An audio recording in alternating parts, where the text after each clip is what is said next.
What up, y'all? Welcome to the next episode of the Speaking Heat podcast, man. We're gonna jump into the really look at the Final Four, man. College football playoff. I mean, we're almost there. We got two more sets of games, really. We're gonna take a look at the Elite Eight, man. The quarterfinals. Wild games. Wild games. Interesting. Not what most people had really expected. Since really we saw like a couple upsets and really a couple results that I didn't really expect, and a lot of people didn't really expect. Man, we saw some good football though. We saw some exciting football, some telling football. Interesting, man. This was a fun week. I really enjoyed these games. I was very surprised at the result at a lot of these games, man. Obviously seeing Miami upset Ohio State, Oregon, dominating Texas Tech the way they did, Indiana, smacking Bama the way they did, and Ole Miss pulling it out, in that rematch. So this was a very, very interesting final 8 teams and games, man. This was fun.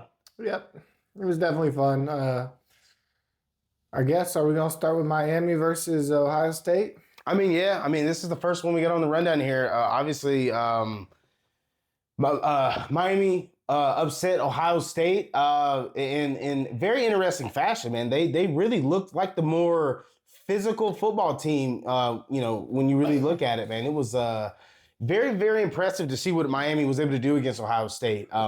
Now, I did have Miami making a run until you convinced me otherwise for Ohio State. I had Miami winning this game originally, with their offense dominating and Ohio State not being able to respond. And that's pretty much what it was this game, especially in the first half. I mean, it was a dominant performance by Miami in the first half. I mean, Carson Beck really looked pretty decent. He didn't throw for many yards, but he got the job done. Julian Sayin, man, I don't know if it was a bunch of drops. I think it was a bunch of drops, if I do remember. I don't really think it was a bunch of drops. It was tons of pressure the whole game. Yeah. Miami's front was absolutely nasty in this game. Their front was all over saying the entire game, constant pressure, multiple sacks. Like, this defense really got after Ohio State. And so this is kind of, I was really thinking it was going to be Ohio State was going to kind of control the game and slowly put Miami away just with their defense. And it wasn't the opposite, but Miami's defense showed out. Their pass rush, their front is crazy, man. They've got NFL dudes all over the place, and they had constant pressure all over Julian Sayin. Now, I will say this. The Achilles heel and really kind of what I was thinking was going to happen in the next round, I thought Georgia and Ohio State were going to square off in the semis. I figured this is how that game was going to go, because I thought the pressure that Ohio State was going to be under with Georgia's pass rush, I thought this is how the game was going to go. And Miami came out and really showed out, man. Their defense really dominated this game, and it's what really controlled the game, because Miami came out and it was 14-0 at the half. Yep. And Ohio State, they tried to come back and make it a game, and then it was the pick six. Mm-hmm. The pick six I really think is what really put the game out of reach, in my opinion, because as good as Miami was playing, as good as Carson Beck was playing, he wasn't playing crazy, but he was playing efficient and playing good football, and that pick six is what really kind of sealed it for him. Mm-hmm. Yep. Carson Beck didn't really have a big day throwing the ball, but I think he got one touchdown. Miami's rushing finally opened up, and right when they needed it to. They did. They looked good. They were getting a push, and they were making gaps. And then on Ohio State's side of the ball, their rushing looked absolutely terrible. I think they were negative rushing in the first half of the game. Yeah, they were. Then I think finally fourth quarter, one of the running backs got a big chunk play, but the game was pretty much over at that point. But I don't know. Ohio State, I kind of expected this from Ohio State because they haven't really played anybody and they haven't really shown anything besides blowing out teams that really don't matter. So, like, going into this game, coming off a loss to Indiana too. Yeah, That is very, very true. And with the way that game went, it didn't, it didn't make me look at Ohio State in a negative way because they went toe to toe with them for the whole game. But I will say that I've thought throughout the year, this offense from Ohio State doesn't scare me. Something about this offense that they're not overly explosive. They're not a dominating, scary offense. They're nothing about this team really scared me except the defense. This defense is a ridiculously good defense. But I feel like playing a team like Miami, who have the players that they have, the caliber of players and the bodies, and the way that they can rotate, and those starters up front, they've not really seen a pass rush like that. They've seen it a little bit with Michigan, and they've seen it with Indiana. But they've not seen a pass rush with this level of players, and I think that was really the biggest difference. It was an onslaught of they were really just rushing forward, then they would bring an extra guy here and there. Yep. Like their O-line, Ohio State's offensive line, this is not one of the best offensive lines I've seen from them in recent years. But I mean, that really told the story. Miami's front really is what really controlled the game. Miami definitely executed a football to perfection in a way that they did everything to win a game. Something I've seen throughout all four of these games. All how many games were there? Four. Oh yeah. Four games. The refs are letting things go. I like the way that they kind of let them play. Looking at Miami right here, 0 penalties in this game. Yeah, there wasn't many penalties at all. Ohio State had 2 penalties for 15 yards. I mean, the refs in not just this game, I've seen it in the Georgia game. I didn't really watch Oregon as much, but Indiana, they let things go, even though it was really just a blowout in that game. But the refs have really been letting these kids play football, and that's really good to see. I like it. I like, and it wasn't anything like egregious that we saw in the game that didn't get called. Like, I'm sure there was multiple penalties that didn't get called, but overall, like, it wasn't any bad calls that got missed necessarily that were like obvious. I remember the days where like you didn't have to expect a penalty. Yeah. Nowadays, that's why people have a hard time. It's like you expect things to be called because they've been calling bullshit for years now. And in this game, they really didn't call nothing. I've seen a few, maybe pass interference or holdings or something that the refs missed. But, I mean, at the end of the day, it's football. Yeah.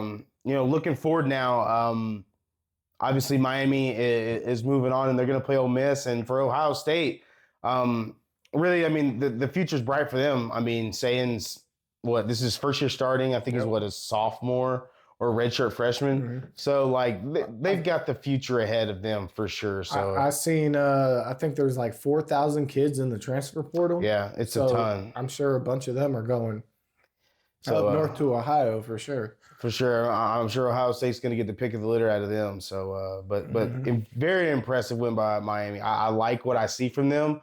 And we'll kind of dive a little bit more into Miami here in a minute because we're going to look at these these semifinal games here in a minute. But big win for them, big win for the Canes, man.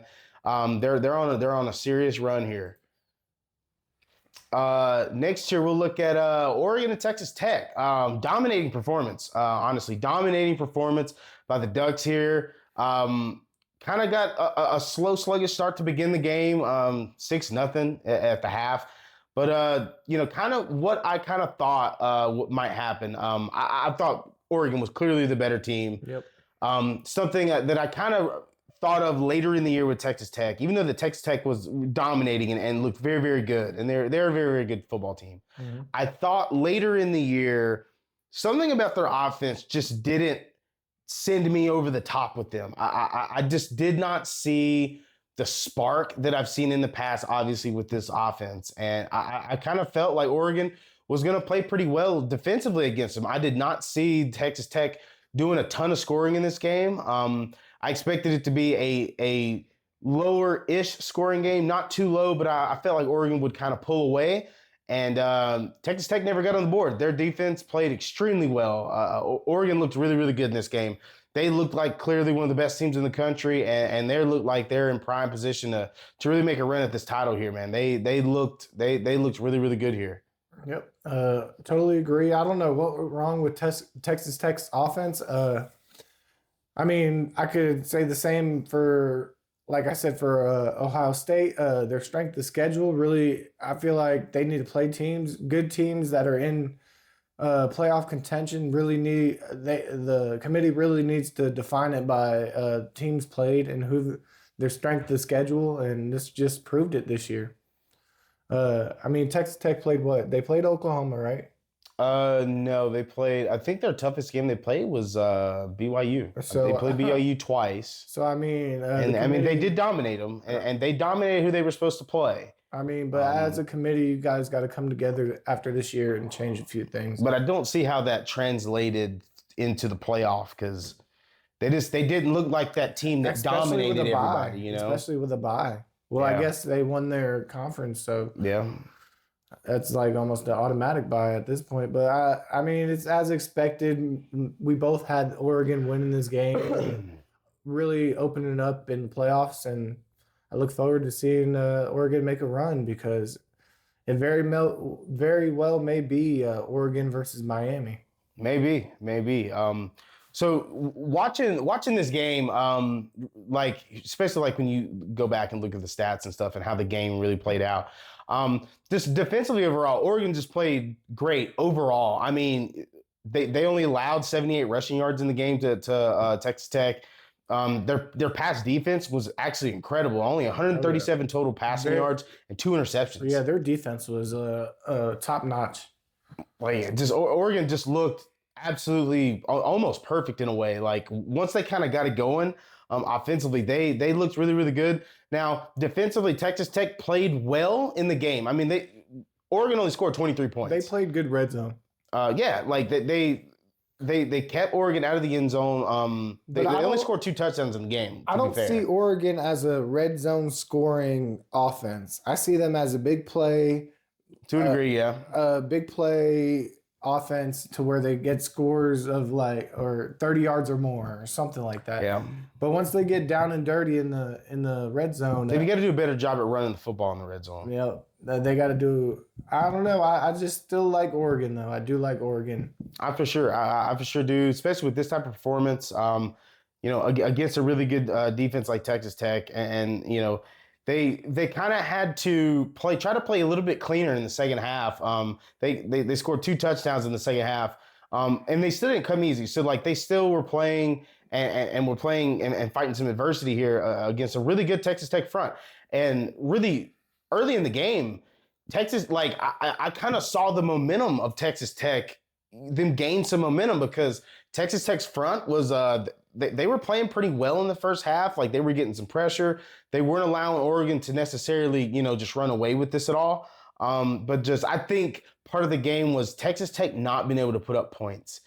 It really allowed Oregon to get comfortable. It never as a team, if another team that you're playing is also has momentum and they're scoring, it's going to put pressure on you. Yep. And pressure bursts pipes, man. But Oregon really was able to cruise here. Yep. Texas Tech had 4 turnovers. Yeah, that was the big one. The turnovers for the Ducks, especially through the air, because Morton hasn't really thrown. I think he threw 4 picks all year.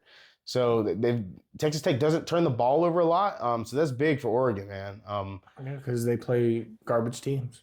Big win for Oregon, man. They looked really good. I expected more of a fight from Texas Tech. They have a really good defense. But a big win for the Ducks, man, and they're moving on to the Final Four, and they'll be playing a rematch against Indiana. And speaking of Indiana, I mean, at this point, really, what can you say about Indiana at this point? Like, they go and absolutely smack Alabama, dude. Like, not what I expected. I didn't expect this level of a blowout. I expected Indiana to win the game handedly, but not like this. I mean, and Indiana just looked like complete. They didn't have to do any trickery. That it was just straight football, just straight domination on both sides of the ball. And they scored the 38 points in 3 quarters, which is crazy. Not really much to say about this game. I mean, Alabama. We've seen hints of this all year. I think Alabama had trouble rushing the ball again this game. Yeah, the leading rusher was Ty Simpson for 17 yards. That's the way it's been all year for Bama. I mean, but not to get any type of running game going. 23 rushing yards. That's That's insane. I think in their past 4 games, they haven't even broke 100. It's wild. And I don't understand Alabama team that does that. I don't. I see a lot of change coming in Alabama. Uh, I don't know if you were in the portal, would you still want to go to Alabama?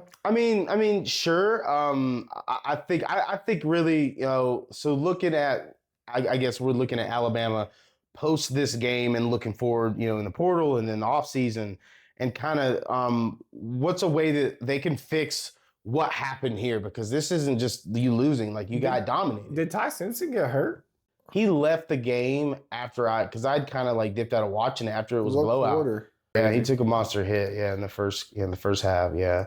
I don't think Ty Simpson would have changed the speed of the game, because Austin Mack kind of took the reins there. I kind of expect this from Alabama. I said this from. You had Alabama winning the game. I did have Alabama winning, just because I was unsure of Indiana in like playoffs, but at the same time, I also believe that Alabama shouldn't be in the playoffs. And I said that when the brackets first came out, I guess point proven. There's certain teams that do not belong.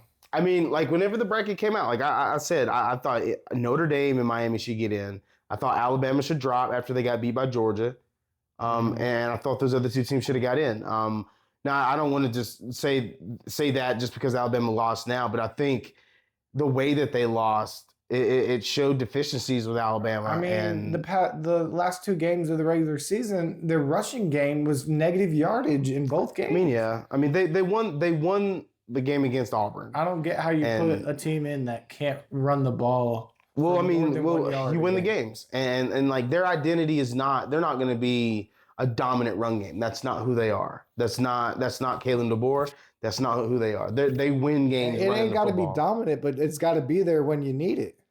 That is true. And I think that's kind of something that they need to tackle off in the offseason.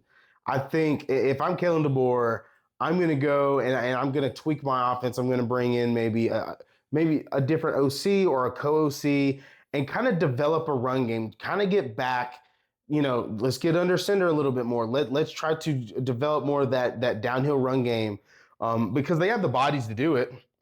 It's just all about committing to doing it.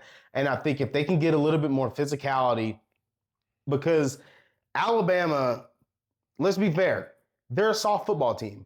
They're extremely talented. They're really good, and they're good enough to beat almost anybody.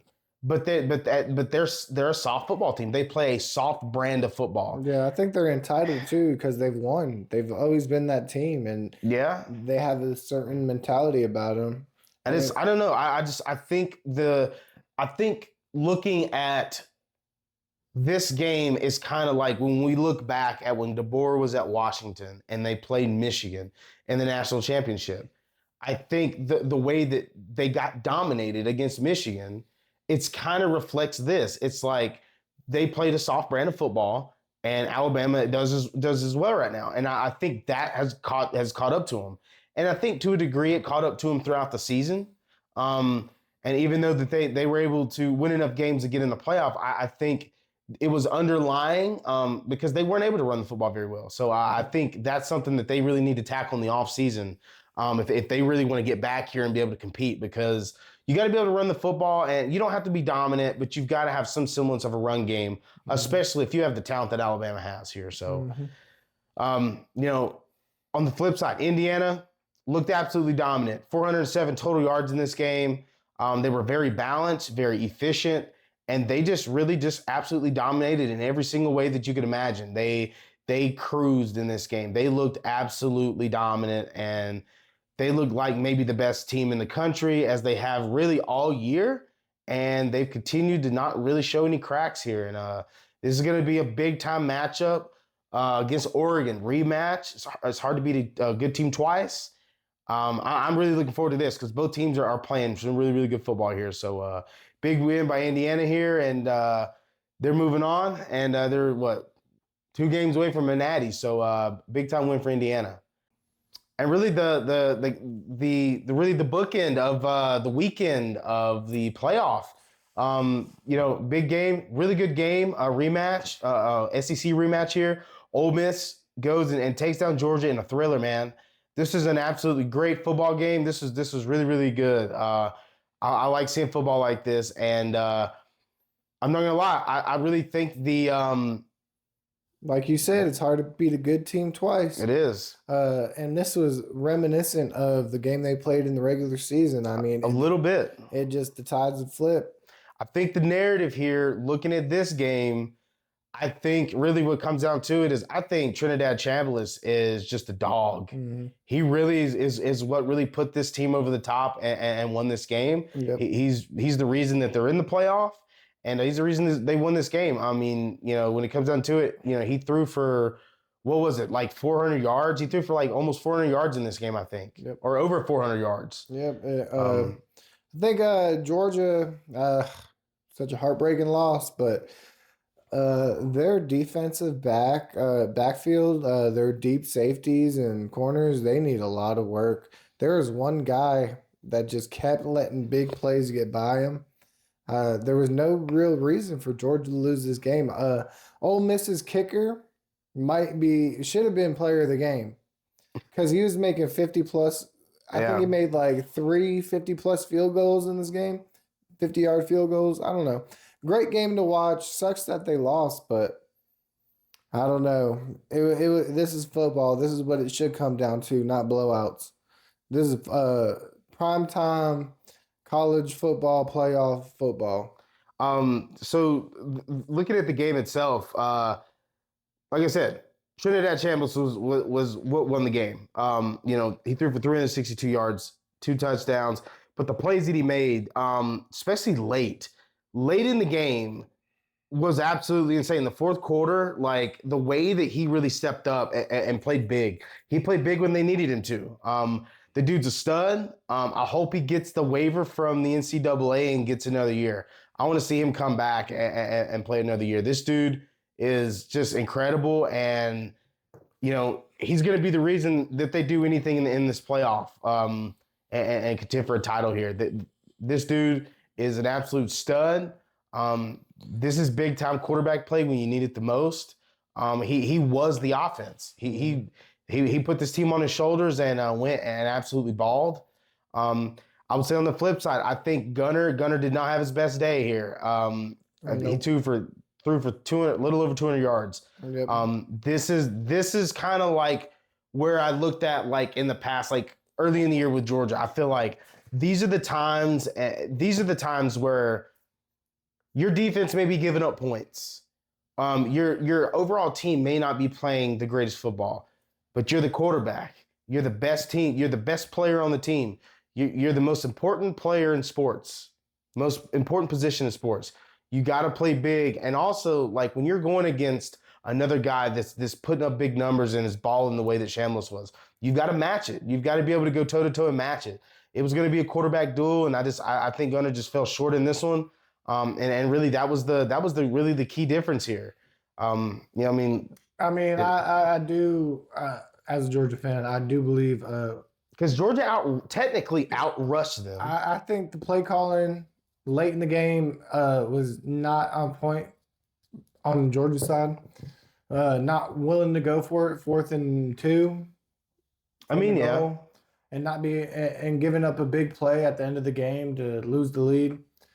And the end of this game lasted like 30 minutes. It was. It was crazy. The last 5 minutes was like 30 minutes. It was crazy. I don't know. I just don't. I haven't really liked Georgia's play calling all year. I guess Bobo's gonna stay. I mean, looking at the way that they really ended the year and played in the playoff, like, he should stay. I mean, they won the SEC title. I do think that tweaking some things and it really, I mean, they're going to evolve in the offseason. This is really his first year. Yeah, I mean, this was a good first year for him. He's going to get better. Technically, he played last year in the playoffs. 2 games, right? Yeah. But Gunner's got a lot of development to do, and I think he's at the right organization that's going to do it for him. But I think for Georgia, just like we were talking about Ohio State, I think there's a bright future there for them because, I mean, he's still young, so he's still got a couple years left, And they're always going to have the dudes on that roster. So they're always going to compete. So they made this a game to watch. This was the last game of the week, and or the weekend, and it was well worth it. It definitely was. We had really it was kind of an epic quarterfinals there, and then now we'll dive into these semis. 4 teams left, final four. This is big. This is big time right here, man. These are some very, very interesting games here. We got Miami and Ole Miss playing in the Fiesta Bowl here. Interesting matchup. What do you think? What's your initial thought here whenever you see this matchup here? If Miami keeps playing the way they do, offense and defensively, Ole Miss is going to have trouble. I don't doubt Ole Miss's ability to score the ball, but their defense is wishy-washy, giving up so many points all season long, even though they stay in and on offense. I don't know. It's going to be a tough one. I still got Miami in this one. I feel like Miami's going to cruise on through until they have to face somebody that's a whole put-together team. And they'll have trouble there. But the way Ole Miss is playing on offense, if Carson Beck does what he did during the regular season, and throws away the ball and gives up turnovers, I think Ole Miss definitely has a chance. If Georgia was in this spot, I'd still say the same thing almost, because Miami's electric when they're on point. Running the ball, passing the ball, their defensive side of the ball, everything just like Indiana clicks. So I'm going to take Miami in this one. Really? I'm going to take Miami. Interesting. The first thing I see this matchup here, first off, I think Ole Miss wins the game straight up. I think they win maybe by double digits. I feel like not that Ole Miss's defense is this really, really good defense at all. They've been pedestrian most of the year. I just think the dudes that they got on defense, and I feel like the way that they can score the football, they're going to score on Miami. I don't see this being an Ohio State type of performance. Ole Miss is going to score 30 to 40 points in this game, in my opinion. I don't see Miami doing this to Ole Miss. I really don't. I just don't think Miami's offense is all that good. They're really not. They're a average to pedestrian offense. Now I do think that they can run the football well. We got to wait and see what Ole Miss does up front to stop this run game by Miami. But if they can get Miami to throw the football and try to win the game throwing the football, I don't see Miami's offense being that great or efficient. I can see some turnovers by Carson Beck. If we see some more aggressiveness, I want to see more aggressiveness from Ole Miss and their defense. I want to see them pushing the pace of the game like the way that Miami did against Ohio State. I want to see them get in Carson Beck's face and disrupt the offense here. Ole Miss definitely was in a battle with Georgia, though, so they're going to be beat up. They're going to be beaten and bruised. In both teams. Miami was really in a place where they didn't really have to really compete as much because they've always felt like they were in control of that game. So it definitely wasn't as not difficult, but not brutal. But what? But Miami's definitely went to war with Georgia, so they're going to be beat up. Quarterback's going to be beat up. Everybody's going to be beat up, so we'll see how they do. Very, very, very interesting matchup here. I just Trinidad Chambliss, man. I like Trinidad Chambliss and Carson Beck. Carson Beck is not Trinidad Chambliss. I don't see this offense putting up a lot of points in this game. I got Ole Miss really by at least 10. I think they actually go out and have a lead in that first half and kind of draw out that lead, in my opinion. So I got Ole Miss kind of big potentially. So very, very interesting matchup there. And really maybe the most complete toe-to-toe matchup of the playoff right now. Oregon playing Indiana in a rematch. We saw this rematch early in the year. Indiana went and took care of business and got a win on the road in It was a Austin. low scoring game too. It was like a 3-point low scoring. I think it was 13-16. I think it ended up being 30-20, but it was like there was like a last touchdown, I think, to end the game. It was like very, very last minute. So the margin of victory was larger than the game itself. It was a very, very close game, the whole game. But Indiana, they did look like the more complete football team. But I do think this Oregon team is a better team here. I think they've kind of found themselves. They're clicking. Their run game is getting going. I feel like they're a little bit more aggressive than they were at that time. It's tough. Like, picking this game is tough. I always say it's hard to beat a tough team twice. That's why I'm going to go Oregon. I think Oregon's playing good enough football here to where I think that it's going to be a dogfight. You know, very probably low scoring in my opinion. Dogfight. I see Oregon picking up the win just because I think it's hard to beat them twice. And Indiana is a very, very tough team, but I could easily see this being, you know, back and forth, low scoring. I think Indiana's a 4-point favorite here. But I got Oregon here. I still think just them getting that rematch win, I think, is what we're going to see here. But I would not be surprised if this game goes either way. Yeah, I mean, after the performance that Indiana just showed us, it's going. I had Oregon winning, but right now, after watching Indiana, what they did to Alabama is it's definitely something to put on your resume. So you got Indy? I don't know, man. I don't like Indy. I'm gonna pick Oregon. I don't want to see a team I haven't seen in. No. Who's winning the game? I got Oregon.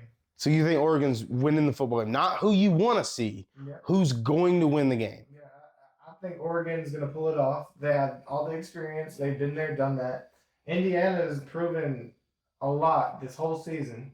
Really, there's nothing they haven't proven at this point. So, I mean, it's hard for me to pick Oregon, but I'm going to pick Oregon just for the fact experience and been there. Oregon has really opened up in the late season, late half of the season, playoffs. Indiana has too, but we've seen that all year. I mean, this is going to be a good game. I think this is game of the week. We only got 2 games to choose from. Yeah. This is definitely going to be game of the week. I don't necessarily like the 4-point spread. Really? I mean, I understand why. I mean, Indiana looks like the better team, and they did win the game that they played before, 3.5. But I like that a little better. But I would just put this game 2.5. 2.5. Yeah. I think it's gonna be close. I think this is a nail biter here for sure. I mean, Oregon's defense is the only what if I have about them, and their ability to score in the red zone. Indiana's been making big plays happen all year. Yeah. And this is going to be what, Friday? This is, I think, what day is this? This is the 9th. Today is So 6th. So this is Friday night. Friday night at 7:30. I think they play Thursday and Friday. This is the Friday night game. Yeah. There's a Thursday game too, right? Yeah. Okay. Yeah. I think this will be a great game. We've gotten blessed this year with good football. Yeah. I hope it continues, especially now that we're at the home stretch and Final Four. I mean, we won't get to see football for another. You said it. A month. April. We got a month. Till April. It's crazy, man. I mean, and then after April, I almost hate that just as much. Yeah, it's It's closer to being April than it is to the start of the football season. we got a month left, and we got what, 10 days, or no, this is the 9th. So I mean, we got basically 2 weeks, 2 weeks left. So very, very interesting here. Thursday and Friday, looking forward to it. Big time football here. Final Four, 4 teams left. So they're vying for that championship. So we'll hop on here next week, and we'll have a reaction show, and then it's Natty talk. It's time to talk about crowning a national champion. So we'll see y'all next week. We're gonna be on here speaking some heat and talking some Natty, man. Getting out of here.